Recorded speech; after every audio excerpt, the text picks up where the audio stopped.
What's up, everybody? Today's video is when women's football was banned. My name is Greg, an American living abroad in Spain, learning the beautiful game of football, one question at a time, with your help. And today's video is brought to you by the world famous Tifo Football by The Athletic.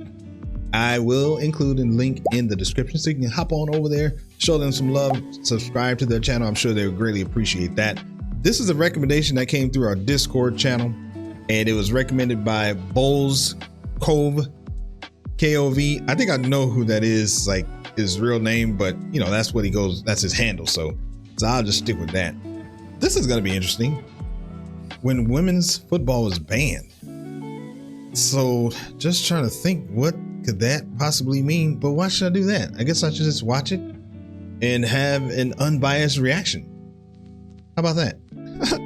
I think that sounds pretty good to me. So before we get going here, go ahead and like the video. That would be awesome. You definitely would help the channel. All right, let's go. On Christmas Day 1916, a football match provoked profound change in British society. A team of women from Ulverston Munitions. I'm sure, did he say 1960? 60? That's what I'm thinking. Let's hear it again. On Christmas Day 1916, a football match provoked profound change in British society. A team of women from Ulverston Munitions Factory in Cumbria took to the field against a side of female players from the rest of the country, winning 11-5.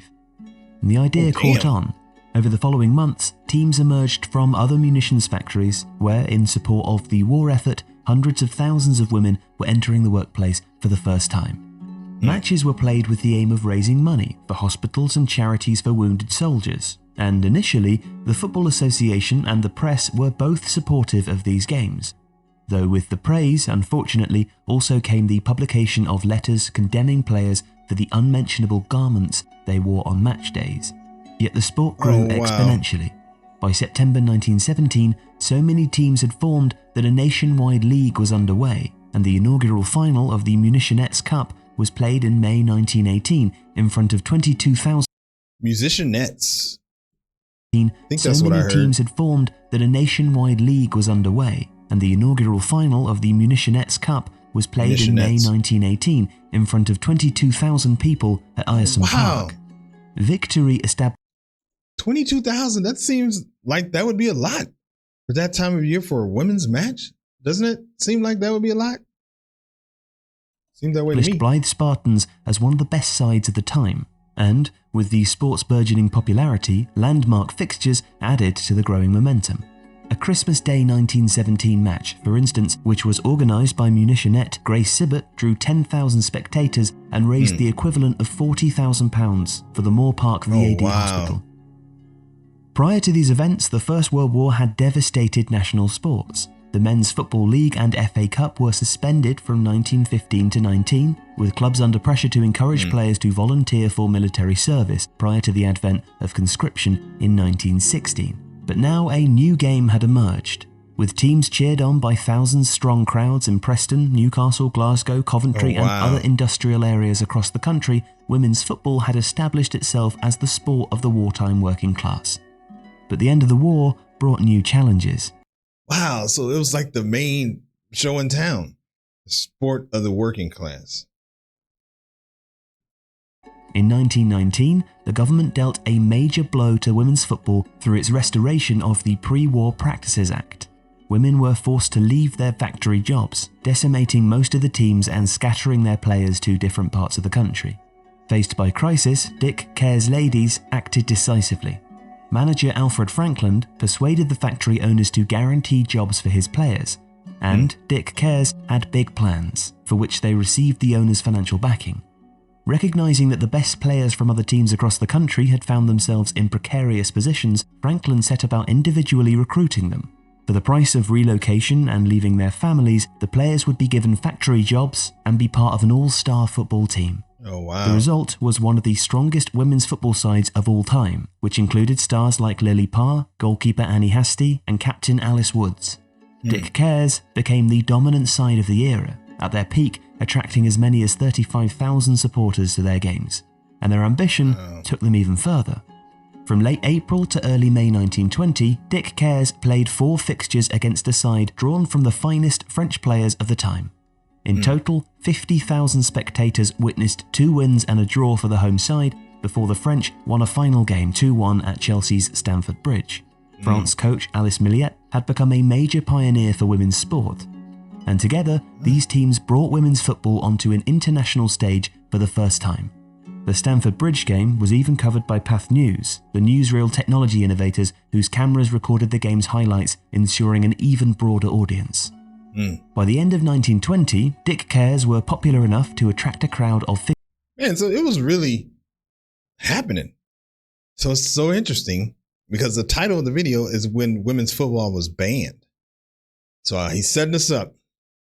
So, man, let's just keep going. I was about to try and speculate, see like what happened, when did they get banned, why did they get banned, all that. But let's just see, okay?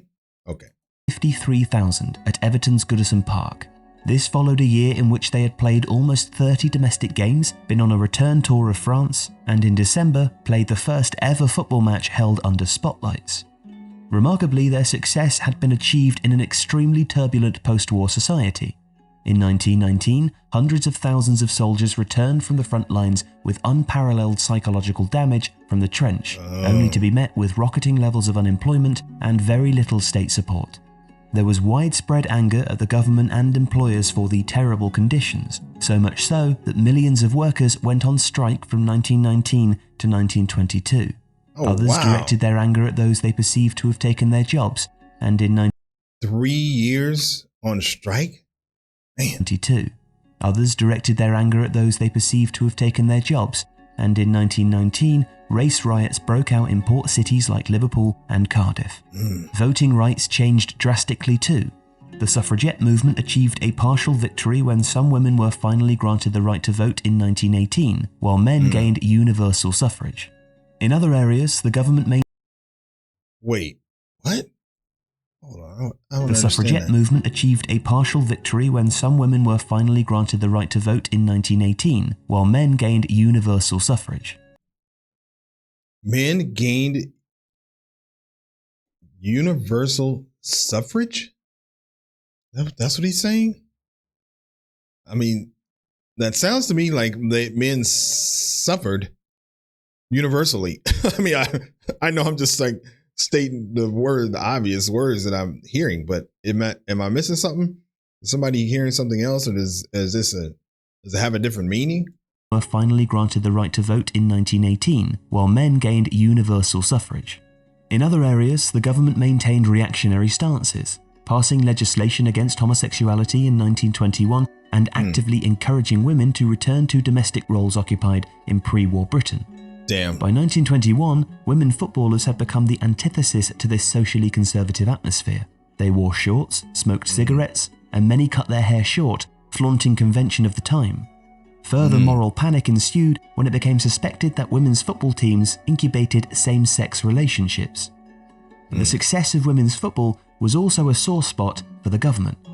While ex-soldiers in desperate situations were being failed by a lack of state support, women's football stepped up in their place, raising the equivalent of hundreds of thousands of pounds for relief charities. Wow. Then, when women's teams began to fundraise for workers during the major 1921 coal strike, the government was undermined to an even greater degree by what increasingly was a force pushing at major social and political boundaries. Resistance got louder. This is super cool. So it's like they were more than just a football team. They were a movement, like the voice of the women to see, to probably do a lot of things that a lot of women wish they could at that time. The clothes they were wearing, how their hair was cut, just being a rebel, things like that. They represented that. And then they were good for the community because they raised money, helped different projects and everything. So, man, this is a good recommendation here on this one. This is a good one. Major social and political boundaries. Resistance got louder. It was claimed that women were unsuitable for football, a view supported by the press, who even published reports from leading doctors providing a contrived medical rationale for such bias. Wow. There are strong suggestions too that jealousy was at work. The 1921 FA Cup final had drawn a crowd of 50,018 people, whereas Dick Care's ladies in an exhibition match played a few months earlier attracted a very healthy 53,000. That popularity likely embarrassed the male game. Worse, from their point of view, it threatened male society with another source of female empowerment. Yeah. On the 5th of December 1921, the FA played their trump card, ordering that on account of those subjective medical opinions and, more vaguely, claims that gate receipts were being misappropriated, its member clubs should no longer allow women's games to take place on their grounds. Damn. It was devastating, but it was met by retaliation. In the aftermath, over 30 regional teams gathered in Liverpool and, under the presidency of Leonard Bridget, manager and coach of Stoke Ladies, founded the English Ladies Football Association, the ELFA, with the aim of popularising the game among girls and to assist charity. The ELFA even made provisions to alter the game, making it more suitable for female players. Their proposals included reducing the size of the pitch, playing with a lighter football, eliminating charging, and allowing use of hands to protect the face. An exhibition was held under the new laws, with invitations sent to various members of Fleet Street urging them to revise their opinions about the women's game. A further exhibition was held on Boxing Day, to which this time members of the medical profession were invited, giving them the opportunity to reconsider their diagnosis. By 1922, the association members had agreed upon a set of laws for its fledgling association and also devised a structure for its first competition, the English Ladies Football Association Challenge Cup, which Leonard Bridget's Stoke Ladies would win, defeating Doncaster and Bentley 3-1 in front of 2,000 supporters at Cobridge. Damn. 2,000 supporters. Man, just dropped down from what it was before, 50,000, down to 2,000. So they went from being the dominant attraction in football to now they just had to start all over. Man, that's super poignant and interesting. Defeating Doncaster and Bentley 3-1 in front of 2,000 supporters at Cobridge. The FA's ban remained hugely detrimental though. Crowds suffered, and players who had previously performed in the same grounds as their male counterparts were consigned to inferior facilities, condemning the game to the shadows and its stars to relative anonymity. Ultimately, starved of funds and restricted by more natural obstacles, the ELFA would barely last a year before folding. And it would be another 50 years before, in 1971, and at UEFA's insistence, the restriction on women's playing rights was lifted. And a further 22 until in 1993, the women's game was able to operate fully under the Football Association's umbrella. But man, that just kind of obviously set them back. Man, that was a great video. I wonder how it is right now over there. Or over here. I'm in Europe actually. But I wonder what it's like. I know in the United States, women's football, I don't know how it is now, but there was a time most recently where it was the most popular football team in the country. So I wonder how it is over here now.